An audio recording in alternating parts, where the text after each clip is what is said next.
Hello, everyone. Welcome. Thanks for joining our diagnostic training session today. Now, this week, it is a pre-recorded session, so if you do have any questions, if you're watching on Zoom, you can reply to the confirmation email you got. That'll go to my email box, and then I'll respond to those when I get back from traveling. If you're watching this on YouTube, just leave a comment under the video. Same thing. I'll get to those when I get back. And then on Facebook, you can just leave a comment underneath as well, and then I will get to those at the end of the session as well. My name is Jason Gabrinas. I'm one of Snap-on's national diagnostic technical trainers. Been in the training department the last 7 years, trying to help technicians and shop owners get the most out of their diagnostic equipment that they have. Before that, it was a couple years as a diagnostic sales rep with Snap-on. I had 30 different Snap-on franchisees I worked with, as well as the shops that they serviced, in order to help everyone get the most out of their diagnostic needs there. Before that, it was 8 years at Subaru. So I was a dealership technician at a Subaru dealership. And over time, I just kind of became the default diagnostic guy there. So I ended up with all the drivability problems, the intermittent problems, the weird wiring problems that would seem to come up on these vehicles. Those all ended up in my bag. And that's really where I cut my diagnostic teeth, was trying to figure out all these strange problems that came into my bag. And before that, a bunch of other miscellaneous wrenching jobs. Been about 25 years under hood experience for me. So our topic today is code-based diagnostic workflow part 2. So if you were with us last week, we talked about using a good standardized diagnostic workflow. So to recap what we were talking about, you would intake the customer. You want to make sure you do a pre-scan on every vehicle, right? You want to make sure that you're scanning all modules for codes, because some modules can throw a code and not turn on a light. So we want to make sure that we are checking those. We also talked about how it'll upload free to the Snap-on cloud, and we can share that as well. We'll talk about that a little bit later. Then after that, once we've gotten the pre-scan and shared the results with the customer and gotten approval from the customer, then we would go through our diagnosis phase, right? So we're going to go through and determine the cause, and that in and of itself is a whole other workflow in there. Then after that, we'll repair whatever we come to as a conclusion. We'll go in and fix the problem. Then once the problem is fixed, we'll go in and double check, make sure, are there any resets, relearns, recalibrations that need to be done on the system?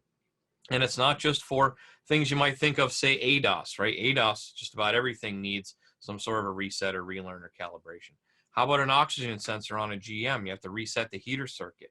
How about, any host of other things? If you're here right at the very beginning, we looked at that Evap monitor test, right, to make sure that Evap monitor runs. So any of those, you might need to do a recalibration, a reset, a relearn, and you have to look up and find out where that happens to be, right? Then how about a post scan after that? So after we're done with recalibration, we'll want to clear the codes, take it on a nice road test, make sure we set the monitors, and then we'll do that post scan to verify that there are no codes left over in the vehicle and that the vehicle's in better shape than it was when it came in, right? So that's our base workflow. And then last week, we focused on the diagnosis portion, right? So we wanted to gather our information once we find a code, determine an action plan. So through our TSBs, we looked at TSBs. That actually fixed the PO300 code we had, because we had 2 codes in this vehicle, right? So the TSB addressed one of the problems, a missing clip on a plug wire. And then we need OEM info, wiring diagrams, and torque specifications, and repair info, and diagnostic flow charts from them. Real world repair info, looking at our SureTrack graph based on over 1.3 billion repair orders. Checking data stream, what is the computer telling us it sees based on condition? Functional tests, turning things on and off.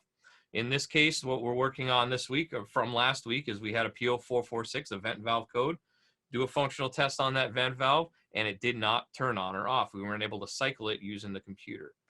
Then with component testing, by actually testing the voltage at the component while still cycling it on and off, we were able to verify that yes, indeed, that solenoid had an internal issue. It wasn't letting voltage go through the solenoid to get to the computer. So by doing that, we verified the failure. So now we'll get to our repair function, which is where we're going to talk about and focus this week. So we need to make sure we order the correct part. And that sometimes can be a challenge too, because we know over the telephone, sometimes if you call in, it might be difficult to order the correct part. So we want to maybe minimize those errors. And then we'll replace it per OEM instructions. And then we need to verify that repair after the fact. And we don't just throw the part in and send the car down the road, right? We want to make sure by doing a component test and a functional test, we want to make sure that we can turn it on and off and the component functions as expected. All right, so that is where we will bring us to after repair after that. So once we have verified that it is complete and the new part fixed the problem, then we'll clear all the codes. We need to find and perform any resets, relearns, or calibrations for the problem. Then we'll take a road test to set the monitors, and then we'll do a post scan, which we can also share with our customers. And we'll also attach that post scan link to our repair order as well before we finalize it. So with that, let's pick up where we left off. So we left off with our scan tool hooked up, and we had verified that the part, the component, had failed, right? The vent solenoid valve had failed. So now I need to look up a part. So I'll pull up my shop manager. I have my repair order down here for this vehicle. You can see it's diagnosed surging, chugging. Pre-scan link is right there. And then now let's order a part. So we look down the bottom here. I have links to miscellaneous part catalogs. So we have the best parts catalog integration in the industry, by the way. But you can click on it and it'll bring you to the online ordering for that particular brand of parts house. So here is, let's verify our car here. This opens up on another screen for me, so I have to slide them over. Okay, so here I am in CarQuest. I got a CarQuest down the street, so I just plugged in there. And I need to look up this part. So that is under, well, let's see. Did I click too far? No, I did not click too far. That is under fuel and emissions. There it is. And then under fuel emissions, Evap control components. Go in there. And then we see our list for the vapor canister at the top, the vent solenoid, the purge valve, and then the vent valve itself down there. So if we look vapor canister vent solenoid, we got this one from BWD. If I click on that, it gives me a picture. So there's my picture right there. And I can see, looks like there's the solenoid, and then it comes with the filter. So this big, long flex hose, I guess you could call it. It's got the filter on the end. And then we have a hard nylon line that goes over, must be to the canister, right? So that's what that assembly looks like. If we look at Dorman's, should look very similar. So yeah, it looks very similar, just doesn't have that loop-de-loop in there, right? But for all intents and purposes, I'd say that'd be the same. So there's my filter, and there's my hard line there. And then we could also look at just the solenoid itself. So that's down here. And we can see it's a mounting bolt. And then we have, that's probably where the vent filter goes, and that's probably where the hard line goes, or maybe vice versa. And then the connector is down here as well. So if we needed just the solenoid and we didn't want to worry about replacing the lines as well, which I think if you've dealt with any of those quick connect fittings and those lines there, you realize that they tend to break after a while, especially if they've been on the vehicle for a bit. So I am going to order this one right here. So we'll get this Dorman part right there. I want one of them. I will check it off, and then I will transfer it over to my repair order. All right, so we'll get that. All right, so there we go. So there is our vapor canister solenoid, quantity of 1, and then sale price versus the list price there. It does a markup for me, and now I'm ready. So we can order it and order the parts in. You can do that electronically as well through the parts ordering window, which is over there again. There we go. So I can order all those. Hit order parts, and oh, I gotta do a price check first. There we go. Okay, well, it's because I'm in demo mode then. All right, cool. So we can order the parts right from there, and then the parts will come in, all right, through my whatever parts house I have. So let's say the parts came in, and then I need to know the repair procedure, all right? So I can go in and look up my repair procedure. So I can go into my repair information either through my scan tool if I have that option, or through the web browser, which we could do as well. I'm going to pull up my vehicle information. All right, so it's an LTZ. Use this vehicle. And then we'll look up our Evap vent solenoid. All right, vent solenoid replace over there. And then we have our, let's see, our OEM testing procedures. We can go in there. It's going to walk us through how we would test it, and it's going to walk us through how we would replace it. It's just one bolt. It's in the back of the vehicle. All right, so we have that information there. How about labor? How long is this going to take me? You can do a labor time as well, either through here or through our manager system. So you can go in, look for labor. Looks like it's 8/10. All right, so it's not going to take all that long. Looks like it's 8/10. Okay, cool. So I have all that information. Now I would go and replace it. Take my 8/10, replace it, come back here to my scanner. So once that's done, and I would need to verify that problem, right? And now I don't have codes, right? Because we clear the codes, so we wouldn't have any codes. But I want to verify that that new part fixed the problem. So I'll go back into my scanner where I was, go into engine, and that is a functional test. You can go in, and that is called an output control. And if I look, there's my evap vent solenoid there. Notice how many different functional tests there are on this vehicle. And if you were with us last week and you remember, that brought it down to 4 tests out of this whole list. It brought it down to just those 4. So we didn't have to search through and find this vent solenoid valve. All right, there we go. Go into my vent solenoid valve. Perform my functional test. I can set it to venting and not venting. And once again, since we're wirelessly connected, we can just go underneath the back of the vehicle, put our hand on it, go to venting, go to not venting, make sure whether or not it's clicking. And in this case, let's say, for the sake of argument, that it is clicking. But of course, we also want to verify the voltages are correct, because we can have problems with parts brand new out of the box, right? Pretty sure you may have gotten a brand new part in a box that didn't work at one point in your life, right? So we're going to go into our guided component test. Out of the 5 million guided component tests, we have our vent solenoid test for this particular vehicle, and we can do a DC voltage test. So yellow to vent control, black to known good ground. We should see 12 volts on both sides when it's de-energized. And then when we energize it, we should see 1/10 of a volt or less on the control side. So let's say we hit view meter. Once again, automatically sets the voltage range where it needs to be, automatically sets the time base where it needs to be, and I am back probed at the vent solenoid, which is this one right here, and on pin A, so I'm getting ignition voltage, right? So 12 volts in my ignition. And then let's undo it, plug it in on the other side. There it is. So on both sides, when it's open, we have 12 volts. And if you remember last time, I did not have 12 volts coming out the back side of the solenoid, right? So we'll just go in and we can check back and forth and make sure that it has voltage on both sides.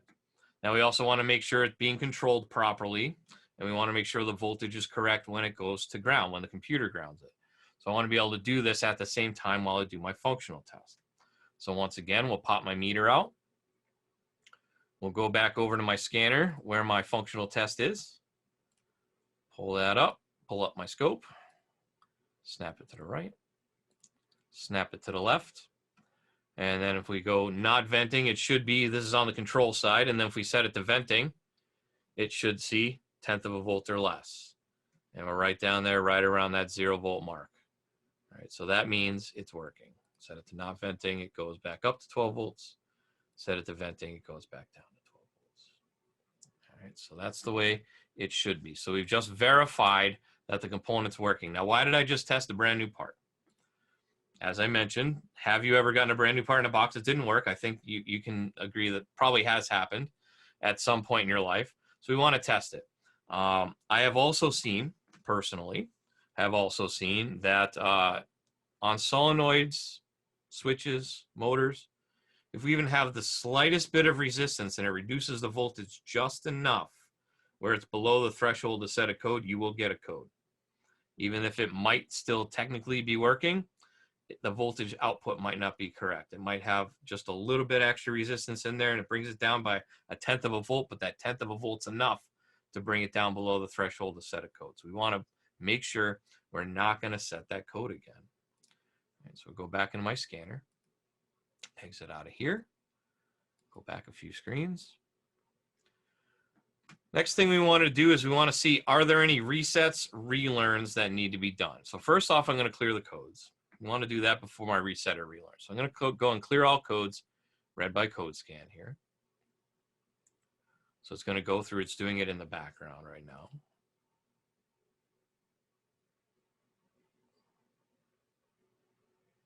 There we go.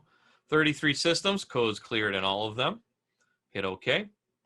And then where's the best place to look for any resets or relearns that need to be done? Well, if you have a tool with Intelligent Diagnostics, it's a quick link.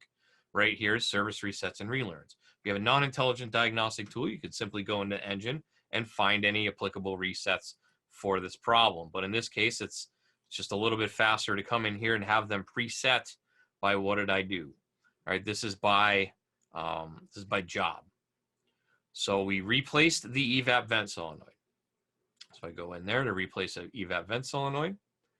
It's going to give us any related repairs, top repairs graph. It's going to give us any related TSBs, bulletins, recalls, or campaigns. Looks like there's no related bulletins for this, and that's fine. If I go to functional resets and calibrations, what it does is it looks inside the computer and finds any applicable reset or relearn. Now, in this case, we got just one because there is only one thing we need to do. But sometimes you could get 4, 5, 6 different tests in here, depending on what we're working on, depending on how it's related. All right, so we can go into Evap service bay test here, and it'll tell us to run it. So use it to run the onboard Evap diagnostic. To ensure accurate test results, refer to vehicle-specific service information for instructions. If Evap monitor flag is complete, clear the codes to reset the monitor. Turn all accessories off and set the parking brake. Fuel level must be between 15 and 85%. All right, so why are we running this test? This is another one of those tests. If you were here at the very beginning, we had that video, right? So another one of these tests that we need to do to avoid spending a ton of time to set this monitor. So I'm going to go back over to my shop key, into my repair information. And I want to look up the Evap service bay test. So I brought my canister over, so I'm going to go service bay tests. All right, so here we are right here. Evap service bay test. And it is this one.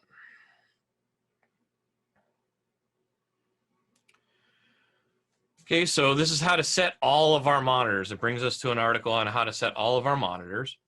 You want to ensure the vehicle meets the conditions for cold start listed above. So up here we have conditions for cold start. So ignition voltage needs to be between 11 and 18 volts. Barometric pressure of more than 75 kilopascals.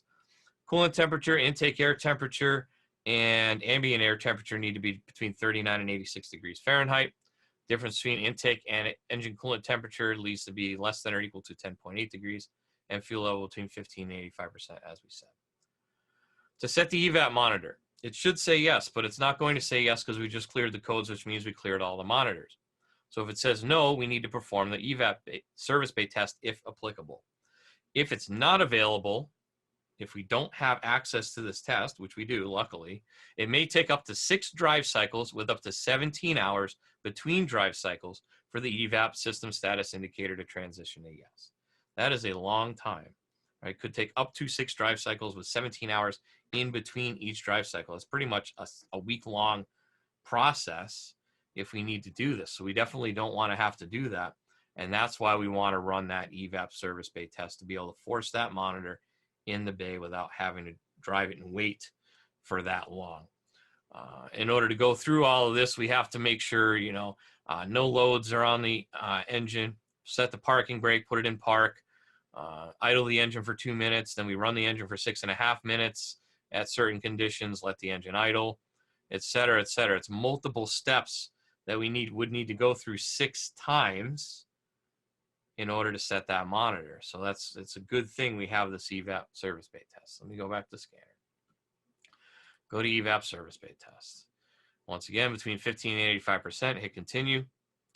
Turn the ignition off, wait 10 seconds, and then turn the ignition on. It is important when you're walking through any of these scripted types of tests that we have is follow the instructions. If it says to turn the ignition off, we need to turn the ignition off. It says to pull out the key, pull out the key. There's certain things that need to be done in order to wipe the memory on the computer, certain things like that. So we want to make sure that we're turning the ignition off and waiting the 10 seconds if it says we need to do so. We'll hit continue. Okay, and then it says transmission must be in park or neutral. Apply the parking brake. Start the engine.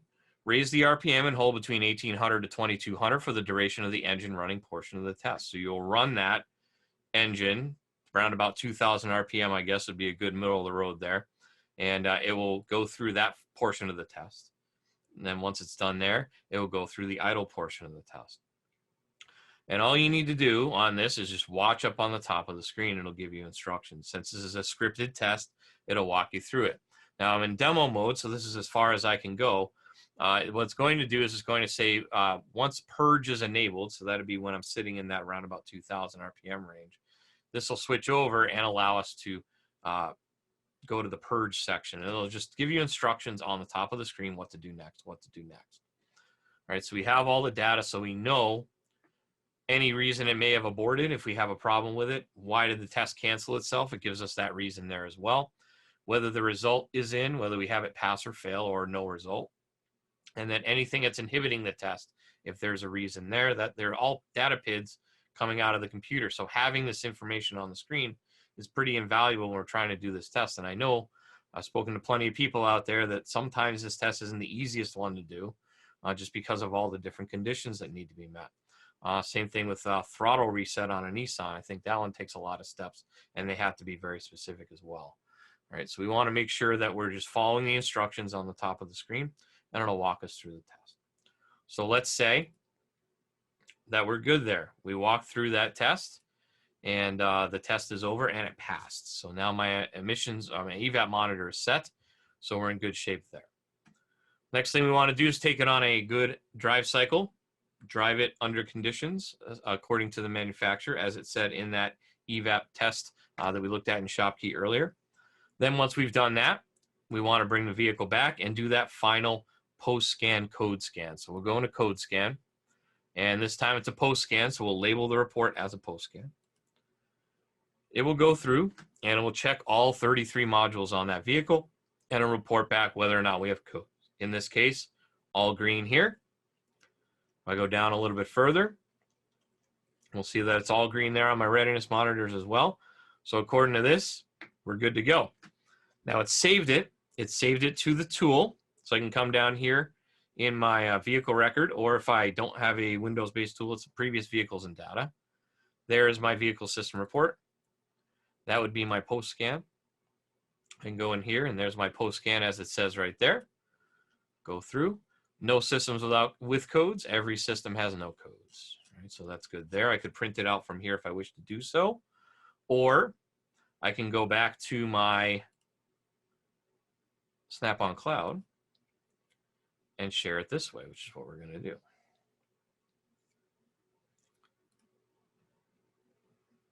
So log in.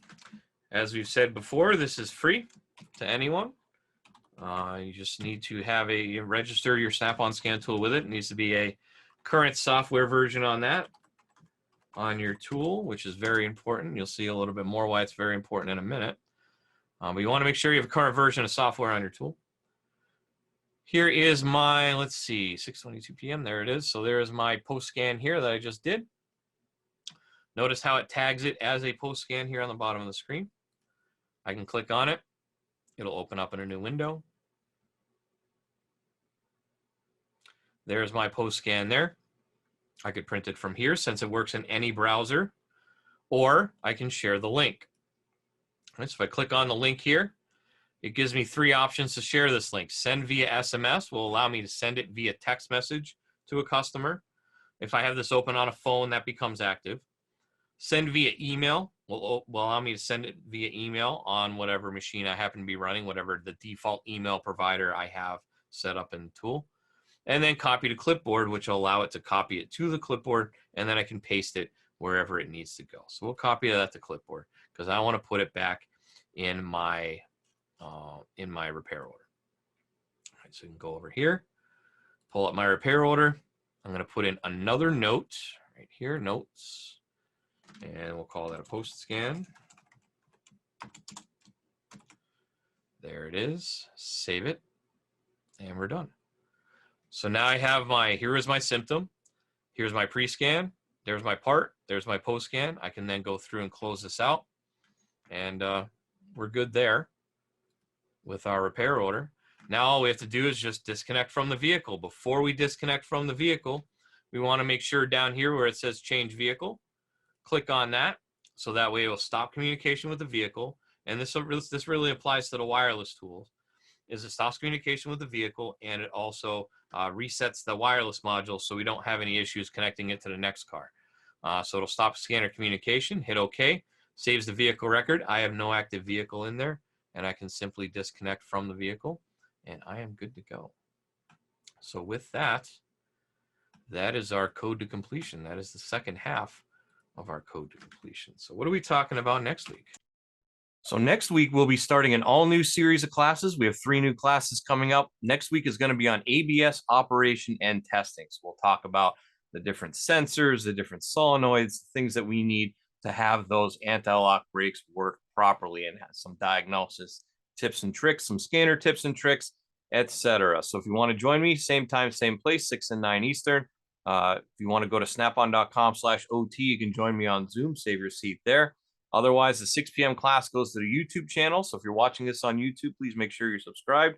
And if not, you can go to youtube.com/Snap-on Diagnostics and check out the video over there. And then the 9 o'clock Eastern class goes to my Facebook page. So it's facebook.com/SnapOnJason, all one word, no dash in the Snap-on. If you want to go check me out over there and give me a follow, then you'll always be up to date on any of this free training that we're giving to you. If you want to see any of our other prior classes that we've done, anything from ADOS, data bus testing, component testing, basic electronics, forced induction, etc., all available over on the YouTube channel. There's a separate playlist just for live training.